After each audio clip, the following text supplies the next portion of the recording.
Hello, SYCK Career podcast audience. On today's episode, I'm really very excited to have Aditi Paul on on the show. I met her on LinkedIn, like I meet most people, and what she and I are going to discuss are the complexities and the intricacies of the immigration process. This is something that has confounded me personally as a manager. I've managed people that have had challenges with it. I've worked at companies, big global companies like Facebook and Google that have botched these issues, and these companies are pretty skilled with dealing with visas and immigrants. And it's really such an unfortunate situation where we have all these talented individuals that want to work in my home country and we make it damn hard for them. But anyway, you will learn a little bit about the 5 different visa types, the challenges of immigrating to our country, and some tips on how to persevere. So I think you'll hear some new great items here from Aditi. And if you do want to work with me, if you do want to learn how to accelerate your career, listen to this episode, learn how to navigate the immigration system. And whether you're an immigrant, whether you're not, wherever you're working around the world, I can help you accelerate your career. We offer one-on-one coaching directly with me. We offer a group coaching program, and we also offer a ongoing community. So any way that you as an ambitious professional are looking to accelerate your career, we can help you. Go to kadimacareers.com and own your career. And now listen to this fantastic episode with Aditi and me. Enjoy. Hello, Acceleration Nation. I'm really excited to have on this SYCK Career podcast Dr. Aditi Paul. You might be the first doctor or the first PhD I have had on here. I have to go back and check, but I am definitely out educated in terms of your credentials. But Aditi and I met on LinkedIn, how I meet pretty much everybody nowadays. And I think it might have been a post of hers or something came up in my feed. And I was really intrigued with the work that she does. And I'll just introduce her quickly with her LinkedIn profile, and then I will hand it over to her. But it says on her headline, and Aditi did a fantastic job here, she's a researcher, she's a published author, she's an ex-tenured professor. And the reason why I wanted her specifically on this show is Aditi helps Indian international students and professionals take charge of their American immigration journey. And that's something that I have become increasingly interested in. So, with that, let me hand it over to you, Aditi, Dr. Aditi Paul, and tell the SYCK Career audience here a little bit about who you are.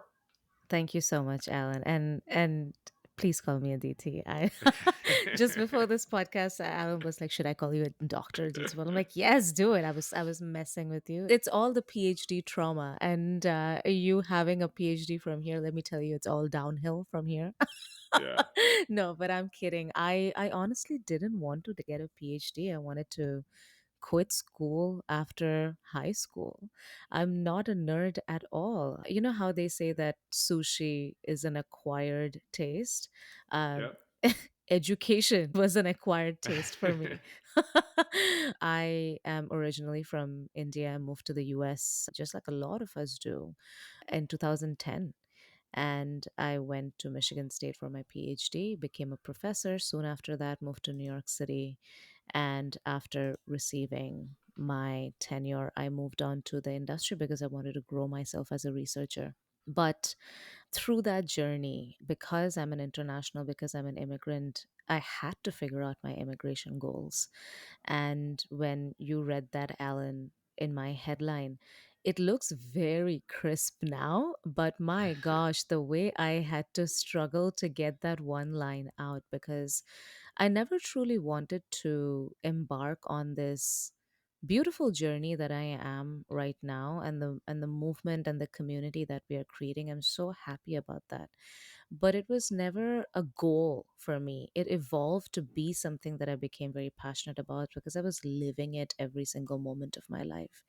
And I thought I was the only one going through this, even though I knew other immigrants. But I thought the challenges were very unique to me, that somehow I was the one who was not being able to figure this out. But when I started openly talking about it last year after I received my green card, which is like the last mile of your US immigration journey. Not to say that you're ever guaranteed a spot in America when you're going through US immigration, but that alleviated a lot of variables that I was juggling with up till now. And when I shared my journey, I got incredible engagement, like people coming out of the woodworks, Hmm. congratulating me, but also sharing how they are in the process, how they were also how they also went through the trials and tribulations, and they can understand, they can resonate. And that gave me the impetus to keep drilling down on this, because there's something there. And I'm still in the discovery phase. I'm very, very very early on in the journey, but I do want to be on it and see where it leads. Cool. And you said last year you got your green card, right? I did, And yeah. and I am an ignorant U.S. citizen. I was born in New York. I've lived in New York all my life. I've only have citizenship in the U.S. Tell someone who's ignorant like me what a green card allows you to do that you were Yeah. not allowed to do prior to getting the green card. Oh my God. Oh my gosh. It is, okay, let me tell you this story. Like, do you know that analogy where there are these frogs and then they're all put in a pan, and the pan is over a stove, and the water is kind of very cold in the beginning, and then the heat gets cranked up and it's still very warm, and then but the frogs are also getting comfortable with where they are. So even if it's scorching hot, they don't leave because they've been there for so long. That is what US Yeah. immigration is. That is what US immigration is. So and I'll draw the analogy how it's always challenging to come to the US. It is just always challenging. The first time I have held three, four, five US visas till date. I came to this country for the first time on a B1/B2 visa, which is the visitor visa. And I shit you not, sorry for the S word, you Drop the can profanity. even Bring it. you can get rejected for a visitor visa. The visitor visa right now, the wait time is over 900 days to get a Wow. visitor visa in the US. We are not even talking about employment. We're not even talking about education. And if anybody has been through any US visa process, you know how grueling it is. I'll tell you how grueling it is on a global scale. So after I got the US visa B1, B2, I don't even want to go through the process because partly I have forgotten. And Yeah. honestly, it's so traumatic. I just don't want to remember. But there are clauses in your US visa when you're coming as a tourist. If memory serves me right, you have to show documentation to the US embassy that you have financial means to to sustain yourself as a tourist, and that you have no immigrant intent. Because what USCIS, or US Customs and Immigration Services, that's the main organization that we go through, they have the disposition of guilty until proven otherwise, which means guilty of having immigrant intent. So when they talk about border security, it's not just the touted visuals that you see on Fox News. It is these processes that are gilded into the system where we all have to go through. And getting a US visa is never a guarantee. I was speaking to the student the other day, and there are continuous seminars happen in US embassies all across the world. And he was telling me whose student visa got rejected twice. He said that I went to this one of the USCIS consular services seminars, and some personnel from the US Immigration Services said holding a US visa is a privilege. Not everybody gets to do that, and that can be any visa. So this is just giving you an example of how tough is it to get to the US even as a visitor. Forget about getting work. Right. Compare that. So when I after I got that visa, after I got my student visa, after I got my work visa as well, this is how well known US visa is across the world. I went on a 40-day backpacking tour to Europe. I do believe in enjoying every milestone that I have in life. So when I got a Hmm. job, I wanted to enjoy it. Even though I was in a very restrictive visa and I did not have tenure till then, I was like, this is a win for me. The past, like, the 2 years before, I would have dreamt about this. So I always enjoy what I'm going through. So I went for a 40-day Europe trip. The first thing that any other country mostly will ask you is, do you have a US visa?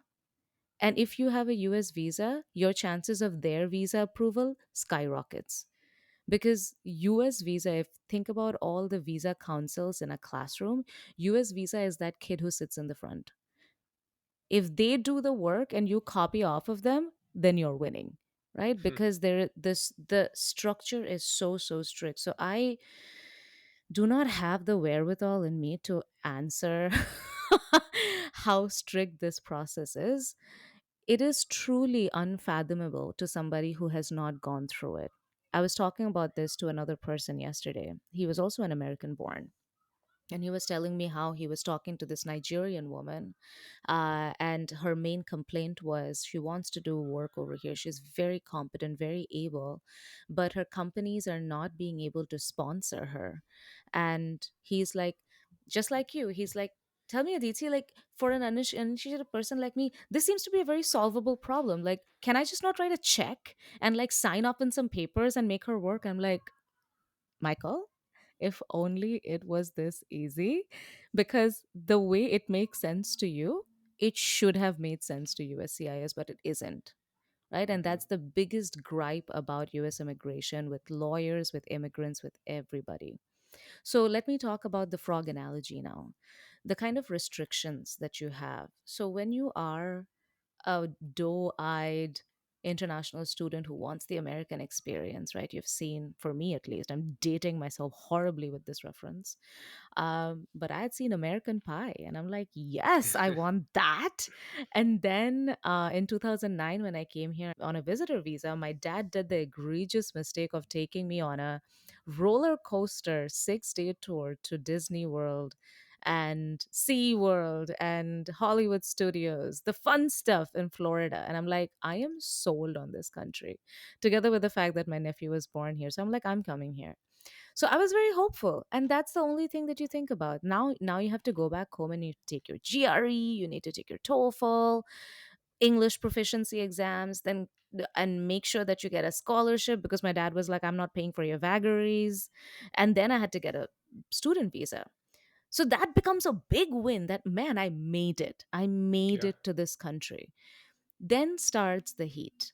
US visa says for F, like students on a international students on a student visa F1, everybody else can work however many hours on campus, but international students can only work for 20. And you cannot work outside of campus, because they make sure that every step of the way you're not taking away a job of an American. So that's where the heat starts.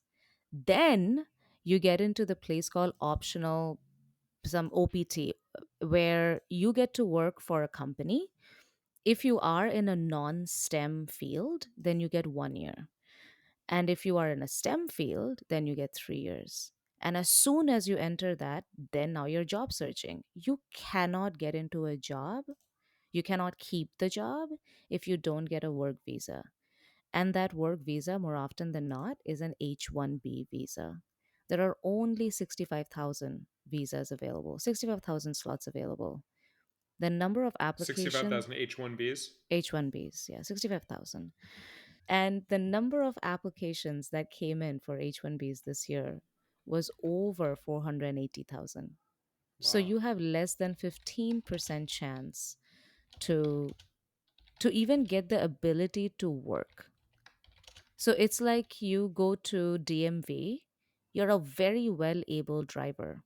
And DMV says, well, our slot is only 100 people, whether you're a good driver or not. We want to keep it equitable. We want to keep it equal. We don't want to discriminate you according to your nationality, whatever have you.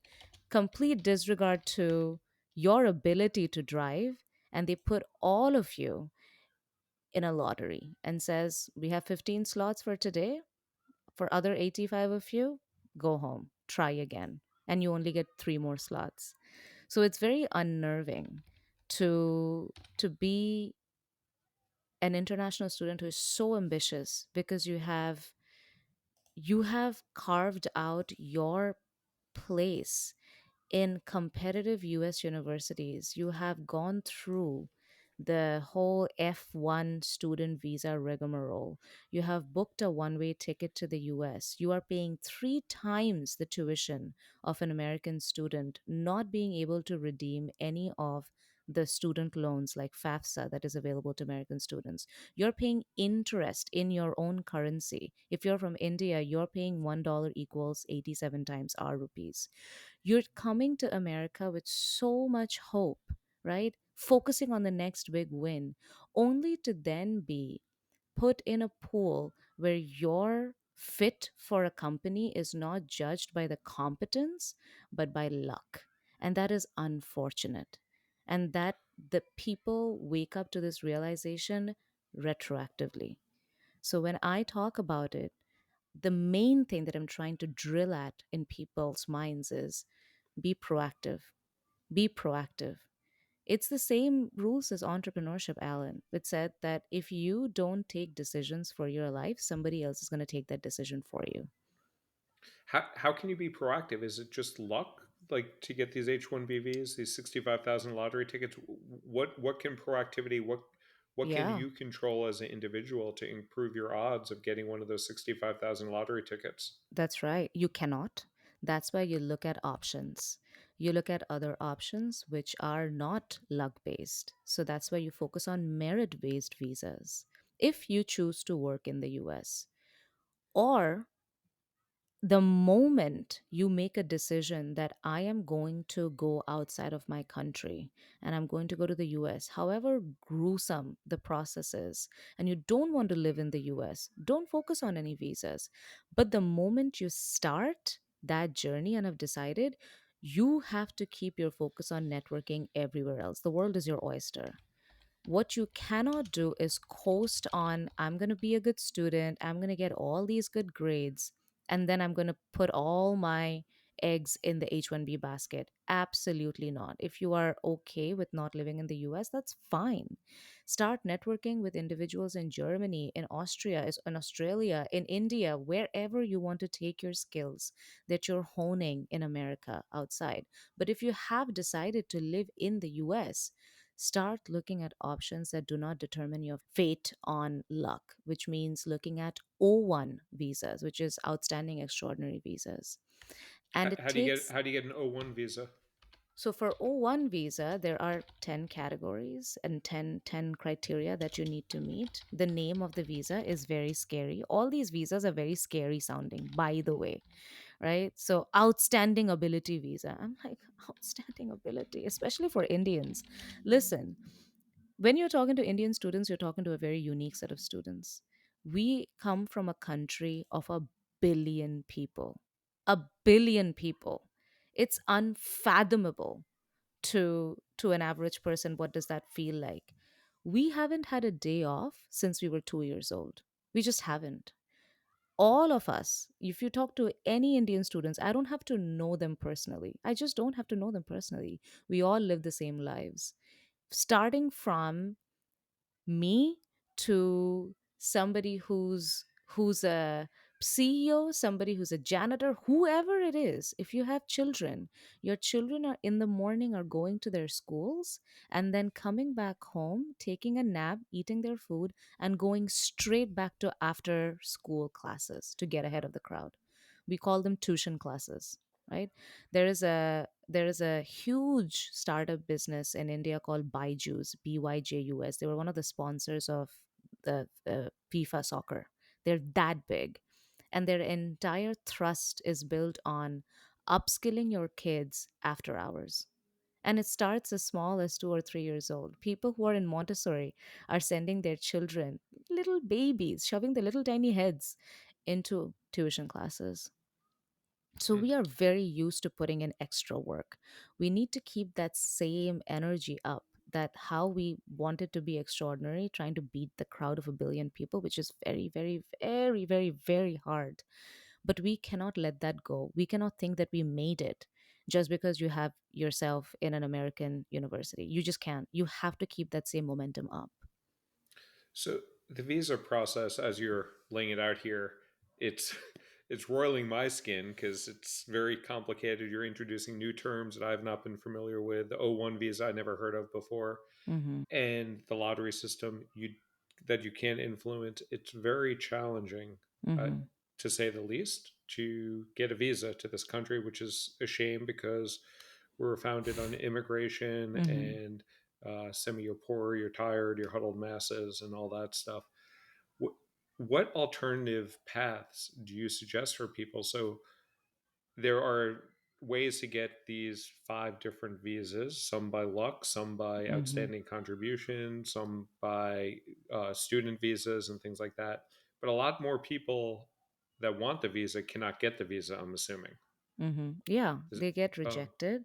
so if you're someone that wants to work Mm-hmm. at a US company Mm-hmm. and can't get a visa, something that I've told people before is get the job in the country where you are eligible and authorized to work, and kick ass in that job and try to get transferred over within the company. I love your perspective, and I think there's a couple of positives with that. I think there's some negatives too. But what's your thought on that strategy? Because Yeah. if you're at the whim of the government, which has a 900-day waiting period for visas or whatever it is, and you want to get a job, Yeah. how can you be proactive and Yeah. get a job at a Google or a Microsoft or a Unilever or what have you? Yeah. Yeah. Great question. And I've been thinking about that. Like, when do you start this process? And I'm going to make some content around this as well. How to calibrate your expectations, especially if you're coming to the US as a master's student. So if I don't have data on this, but I'm very sure that if you divide the international Indian student population that comes to the US, a majority of them skew toward post graduation, so masters and PhDs. Master students need to be very, very, very careful when they're making this decision for several reasons. I'll name three of them. Number one, you need to be aware of immigration laws because immigration laws will affect you differently based on not your passport but your country of birth, which means that you could have moved to Canada for your undergrad, and now you have a Canadian PR and probably you become a citizen. Now you come to America. When you go for your permanent residency, the US government will not ask you to show you your passport. They will say, where were you born? So you have to know how your country of birth affects your immigration laws in America. Number one, get to know immigration laws. Number two, understand that you have very limited time, especially for master's students. Understand what a 22-year-old is signing up for. When you have made the decision of coming to the US to upskill yourself, you have 1.5 years. You don't even have 2 years. You have 1.5 years. In those 1.5 years, what do you have to do? You need to understand how the new American education system works. You have to understand how we speak, how American students speak to their professors, what that dynamic is. You have to understand how to strategically choose your courses that at the end of the day, when you go for a job, meets those visa requirements. You have to start networking in America to get an internship. You have to upskill yourself beyond your peers so that when the time comes for you to pull the trigger on merit based visas, you stand a fighting chance. All of this has to be in 1.5 years. 1.5 years, right? And this is the third thing. Number one is your country of birth. Number two is the type of degree. This is the work that you have as a master's student. And number three, the type of degree that you're coming in. If you're a STEM major, that is, you are in any program that is STEM certified, you still have 3 years beyond graduation to get your shit together.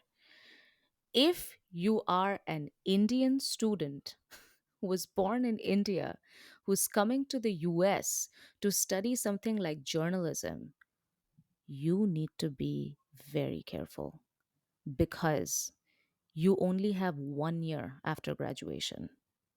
And the chances of your employer, whether it be a New York Times or a BuzzFeed or whatever, for them to make the case that there was no other American to do American journalism, so much so that they had to bring an international student, is very tough. Compare that to a Google where a software engineering student has come to the US from India. For Google to make the case that there are not enough Americans to do software engineering jobs, that's easy. That is a fact, right? So you have to be very, very mindful of when you are coming to the US, which country are you coming from, what kind of degree do you have, and what is your chances of making it evident to the American government that there is not other American to take up that job. So you have to, just like we do in user research, I'm a user researcher, you have to make decisions at every point in your life to mitigate the risk. How do you mitigate the risk? If you are a social science major, instead of looking at a master's, look for a PhD. Give yourself more time. Make yourself even more skilled because there might not be too many Americans who are pursuing PhDs in social sciences, right? Versus masters in social sciences. If you are an Indian student who's in software engineering, you want to start networking now with your seniors who have gone to those universities, with people in Google, Netflix, wherever you want to work, and you want to start paving your path now. It's But not but after but what can they? graduation. What can you even do proactively because you're still aren't you? So if you graduate with a STEM based degree, Yeah. not a writing major, but like a lot of MBA programs now Mm-hmm. are STEM based and Yeah. maybe engineering and bio and things like that. So you apply to a company and you get like a 3 year window to work there. Yes. So Uh, on F1 so STEM OPT. I don't know what okay, is optional something training. Wait, OPT yeah. meaning.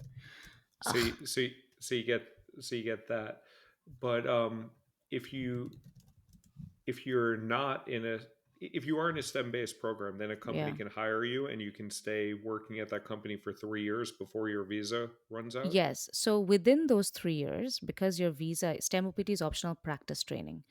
It's kind of like an extended internship you can think about. It's like a visa internship, but you can make full-time money, right? That's optional practical training. But within those 3 years, because your visa will expire in the third year, from the first year itself, you have to start initiating the conversation with your employer whether you want to go for an O1 visa or an H1B visa. That's where, that's visa, USCIS aside, this is where interpersonal politics comes into play. Not every company is going to be willing to sponsor your visa. This is despite DEI principles in play.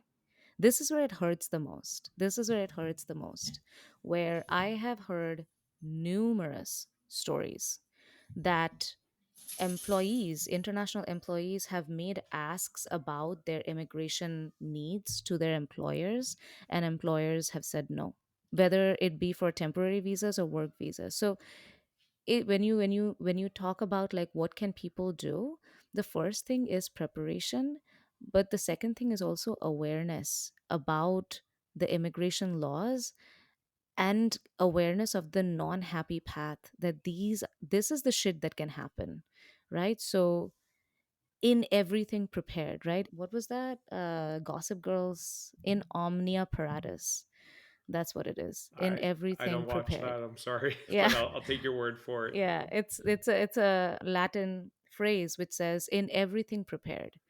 So when I talk about these issues, a lot of these, because nobody talked about this, right? Everything seems to be a surprise.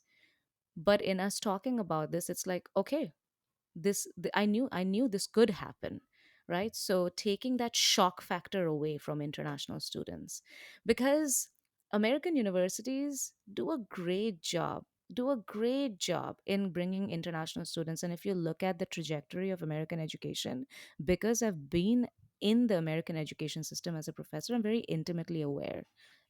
Everybody's starting to question the 4-year degree, right? Everybody's starting to question, like, do you even need a 4-year degree? I mean, somebody can listen to the SYCK podcast and get more out of it than sitting in a class over a Zoom meeting. Like, that's a fact.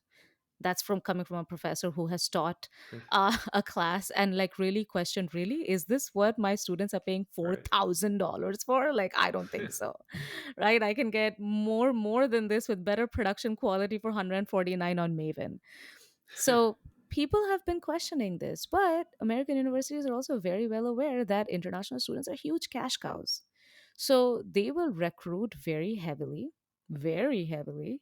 Students will pay because America is the promised land. This is the land of the Stanfords and the Harvards, right?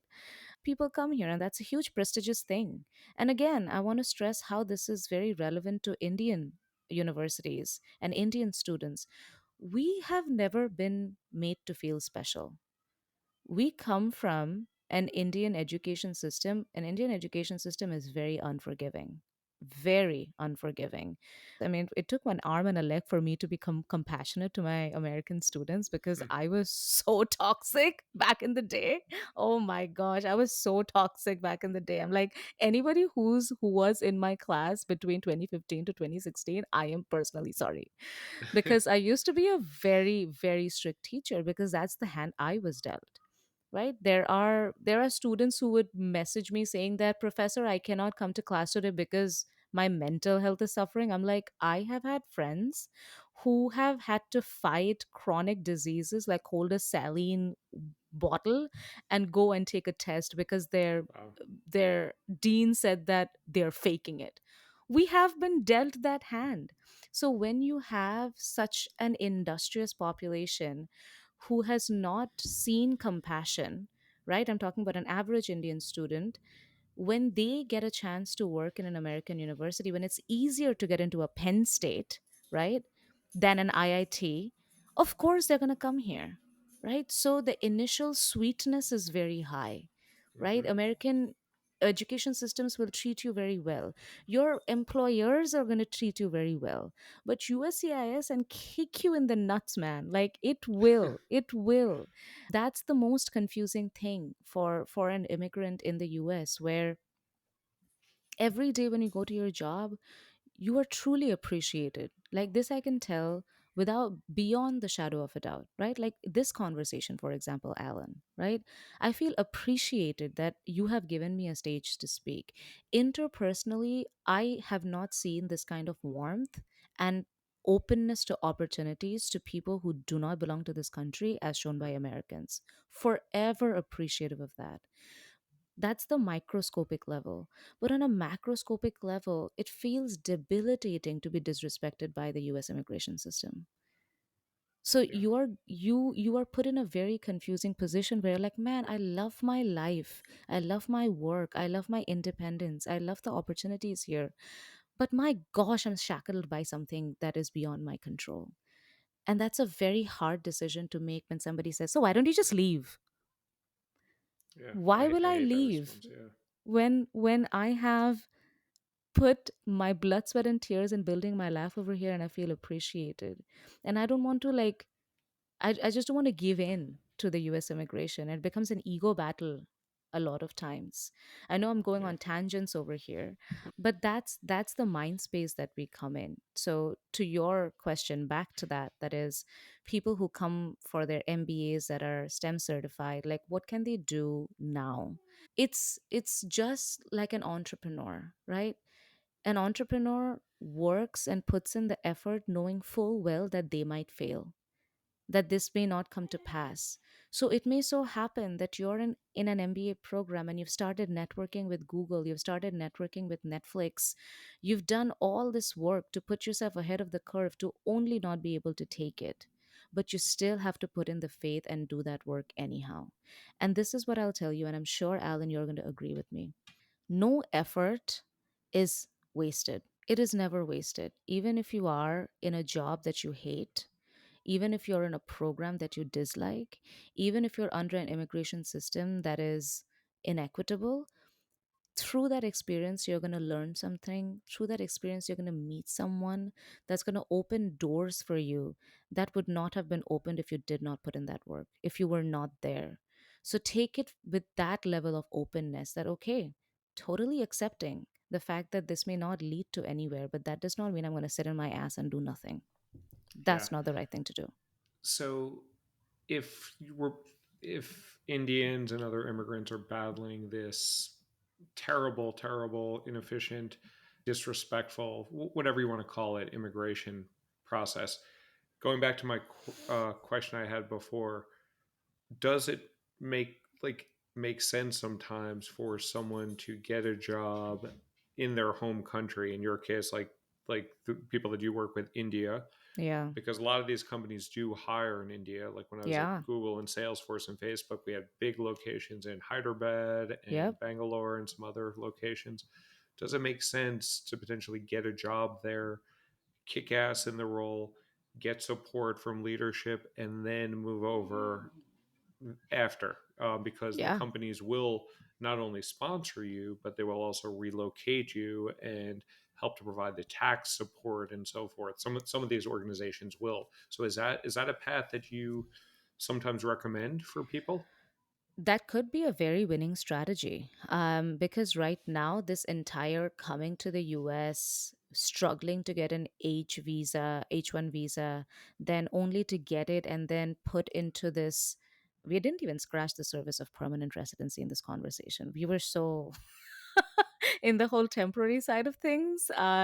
We didn't even scratch the surface of like the backlog that Indians experience. And is Um, permanent residency the same as a green card? Yes, permanent Yeah. residency Okay. is the same as a green card. Yeah. Yeah. So you have, if you can picture this line, you have F1 visa, international student, then you have optional practical training, then you get into an H1 visa. If you don't get it, O1 visa. Then after that, your company has to apply for something called perm certification, where they're making sure that they're not taking up an American job. If that is approved, then you get into employment based permanent residency. And when you get into employment based permanent residency, if you have a master's or above, you are put into the second preference, so EB2. So F1 OPT H1B EB2. This line is aces, Gucci, for anybody who's not Indian. But if you're Indian, if you think that you had the biggest battle to fight by H1B, welcome to the territory of permanent residency, my friend. Hmm. Because this is where you will learn that people who had applied for their green cards in 2011 are getting their green card now. Wow. So if you are And to we are apply recording this in 2023. 2023, yeah, Yes, a dozen 2023, years. yeah. And And I'm it's sure it's just without increasing. communication, without any clear timeline, I'm Mm-mm. sure, yeah, lots Yeah. of papers getting lost, lots of legal fees being paid. Oh yeah. Oh yeah. It's a thing. So if you are coming to the country and if you go through F1, whatever, all the visas, then you come to a standstill. So that's the reason why this path and like staying there and standing in line, because sometimes what happens is, think about I've used this analogy before as well, that you go to a restaurant which you really want to eat at, right? Like, think about, I know you're in New York City, which is a restaurant that you're willing to wait? Balthazar. Nobu, Nobu, Nobu. yeah, Can I tell you something? When I went to Nobu downtown, it's so unobvious that I just walked past it. I'm like, yeah. where is this place? It's so expensive that they don't even care putting their name outside. I'm like, this is not for you peasants. So It's not for me either. it's a, but yeah, I've been to Nobu. Like, it's one of Yeah, those things that you check off your list. Where, like, either way, let's say you go to Nobu, right? And Nobu says there's 100 people waiting in front of you, but you're welcome to put your name in, right? There is there is a restaurant besides Nobu that you have not discovered that could be equally good or better than Nobu. But then you're like, man, I was 100, my number is 98 now, the line is moving. Should I skip this? Should I go there? That's what hmm, happens with Indians, yeah, right? That's what right. happens with a lot of people with EB2, where they're like, man, I have crossed so many hurdles to get here. Even if it's a 27-year wait, at least I'm in line. Should I stick around? Should I stick around? Let me not let go of this. What if the crowd just suddenly starts moving? What if people who are in front of me just suddenly decide, fuck this, I'm going to go somewhere else? What if I suddenly become from a 98 to a 67? People stay in that comfort zone of certainty without ever thinking, let me find another route, or let me find another restaurant. Because that again takes you to this realm of uncertainty and change. And Hmm. I don't want to fault people. I really don't. Because by the time you come here, Alan, you have built a life in the US. You have built a network in the US. You have children in the US. You have entanglements in the US. You just can't pack up and leave. And I'm talking about this as a female. I Yeah. have felt very safe in the US as a female. My parents were my parents were more comfortable letting me go to the US thousands of miles away and live by myself than they were with me staying in Delhi. Hmm. So I don't want to just like paint this as like, oh my gosh, I am here because I'm struggling, but I'm also here. Think about all the other factors. Think about sexual orientation, Yeah. right? Think about your gender. Think about your race. For everything that this country is, this country has a lot of things that are right. And I have to give that up to the US. There is a reason why I'm still here. I didn't choose a life of struggle. I'm here because there's a net gain. But you have to figure out how you're going to tap into that net gain. The answer is not always standing in line. Some people, again, there are examples for everything, Alan. There are people who have come to the US, got their student visas, got a job, left the US for a year, moved to another country, come back to demonstrate that they are, again, are you ready for another visa term that you're not going to understand? It's employment based first preference type C, which Okay. is you are you are a foreign national who has been invited into the US as a manager, as a senior manager, right? People have taken those routes. Some people have left the US, gone to Australia, gotten a citizenship there, and come back to the US, which is for Australian citizens. Still, you are judged by the country of birth at the end, but at least you can get a temporary visa to work in the US. All I'm trying to say is it takes a lot of effort to be an immigrant in the US. Yeah. A lot, this is why I am so excited to make a space for these stories, because when you think about all the statistics that take up a lot of media space, is like, look at how immigrants have come to the US. 54% of unicorns were indie immigrant founders.